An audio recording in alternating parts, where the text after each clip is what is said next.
నమస్కారం అండి. మేము ఆచంట ఎంవైర్మెంట్ మాది. ఇక్కడ 5 నెలల నుంచి మా అమ్మాయికి ఆచంట గవర్నమెంట్ హాస్పిటల్లో చూపిస్తున్నామండి. డాక్టర్ గారు చూస్తున్నారండి. అక్కడే పురుడు వేస్తామన్నామండి. ఆవిడ కూడా సరే అమ్మా ఎప్పుడు నొప్పులు వస్తే అప్పుడు తీసుకురమ్మని అన్నారండి. సరే అన్నామండి. తర్వాత అంతకుముందు కూడా వేరే వాళ్ళకి చేయవలసిన టెస్టులు మా అమ్మాయికి చేసేసారండి. చేసేసి ఆపరేషన్కి జాయిన్ అయిపోవాలని చెప్పిండి బ్లడ్ టెస్ట్ చేసిన అతను ఫోన్లు చేశారండి.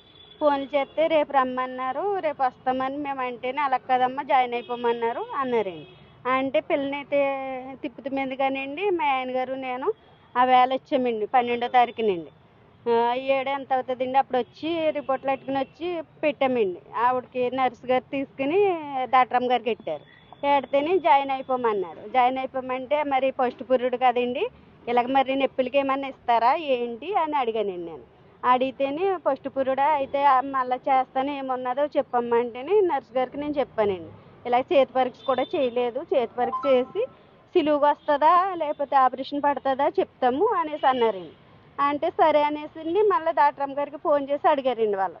ఇలాగ సరస్వతి అండి పేషెంట్ పేరు, ఇలాగ మీరు చేతి పరీక్ష కూడా చేయలేదంట, చేసి చెప్తానన్నారంట కదా అనేసి అడిగితేనే అయితే అవునా సరస్వతి నేను రెండో పురుడు ఆవిడకి ఆపరేషను ఆవిడ అనుకున్నాను, ఆవిడ అనుకుని రమ్మన్నాను, ఆవిడ కాదు అయితేని అన్నారండి. తీసుకుపోండి తణుకు అన్నారు. తణుకు దూరం అయిపోద్ది కదండి, పిల్ల నలిగిపోద్ది అంటే పోనీ పాలకొల్లు తీసుకెళ్ళండి, మేము అంబులెన్స్కి ఫోన్ చేస్తాము 188కి తీసుకెళ్ళిపోండి అన్నారండి. అంటే మా ఆయనగారు ఏమో మళ్ళీ మా ఇంకడాలకి ఫోన్ చేసింది.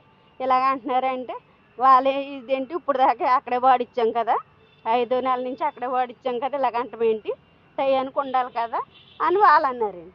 అన్నాక అప్పటికప్పుడు మళ్ళీ మీడియా వాళ్ళకి ఫోన్ చేస్తే వచ్చారండి. వచ్చి వాళ్ళే సహాయం చేశారండి. వెంటనే వాళ్ళ కారు మీదే తీసుకెళ్లారండి. తీసుకెళ్ళి చాలా సేపు 8:30కి వచ్చామండి, 11 దాకా కూర్చోబెట్టారండి. పేషెంట్ని కూడా పడుకోబెట్టలేదండి. సీసీ కెమెరాలో ఉంటాయి ఇంటి చూడండి. అలాగే కూర్చునందండి ఆ అమ్మాయి. అలాగే కూర్చుని అప్పుడు మీడియా వాళ్ళు వచ్చాక మమ్మల్ని తర్వాత మాట్లాడుతురు కదమ్మా పిల్లకి కొంచెం బాగాలేదు కదా తీసుకెళ్ళిపోదామని చెప్పిండి వాళ్ళే తీసుకెళ్ళారండి.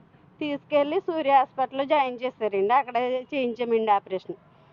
అలా చేశారండి. ఇప్పుడు ఒక డాక్టర్ లేకపోతే ఇంకో డాక్టర్ అయినా చేయాలి కదండి ఎమర్జెన్సీగా ఉన్నప్పుడు.